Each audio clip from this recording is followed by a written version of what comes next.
It's a new year, which means it's a good time to make some changes. But your New Year's resolution can go beyond your personal life.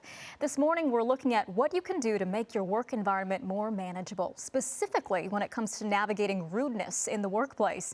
Joining us now is Jone Pearce, a professor of organization and management at the Paul Merage Business School at UC Irvine. Jone, good morning. Good morning. Okay, let's dive right into this. A lot of people deal with this in the workplace. What can be done about a rude coworker? Sometimes we just don't want to ruffle feathers and we want to keep the peace in the workplace. So when should we let it go, or when should we take action? Well, you have to judge the relationship.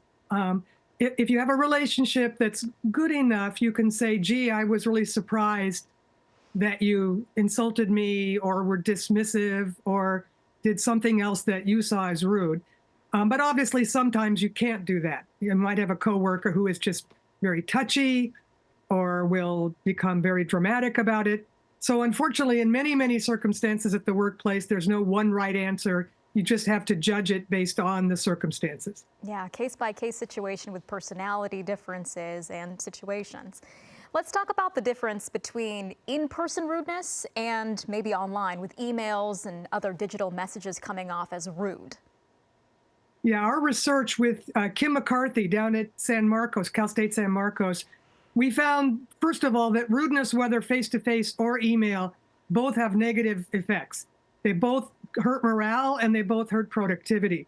What we found in our study was not only that email had that same effect as face-to-face rudeness, but also that the person who received the rude email was more likely to judge other third-party innocent people more harshly.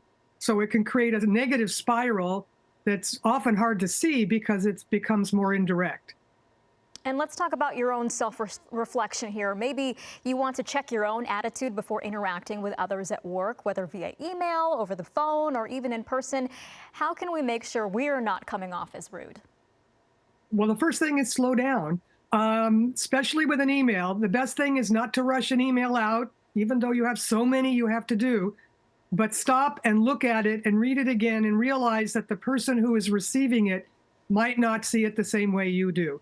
Email, it's a little easier than face-to-face. Face-to-face, sometimes it's harder to check yourself, especially if you're rushed or upset. But then you might go back and tell them, I'm sorry I was rushed, if you realize afterwards. But email's a little easier. If you have a complicated email, what you could even do is write it in a text software like Word, look it over, make sure it's right. It's also a way to avoid mistakes, then copy it into the email.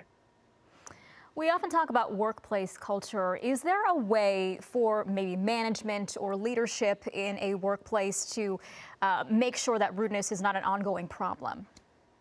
The best thing is other research has found that rudeness, abusiveness is a top-down thing. It's not necessarily your supervisor who is the problematic personality. It could be that that person is receiving the pressure from above. So the most important thing that executives and managers can do is model the behavior they want to see.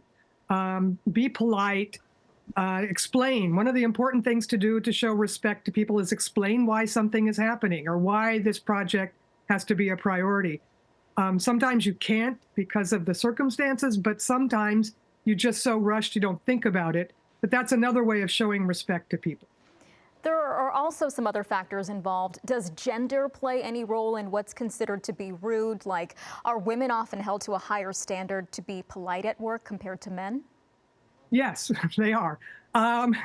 So yeah, we get a penalty. Men who are rude at work and cold are also seen as negatively, but women, it's much more so, unfortunately.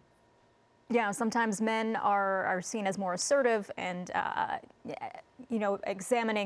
exhibiting power moves as opposed to a woman who might seem a little too complainy or something along those lines. Yeah, it's hard. So women have to walk a tightrope because especially in managerial jobs where they need to show strength, but they need to also make sure that they're not coming across as too aggressive. Exactly. Okay. Thank you for joining us, Professor Jone Pearce from UC Irvine. We appreciate you. Thank you.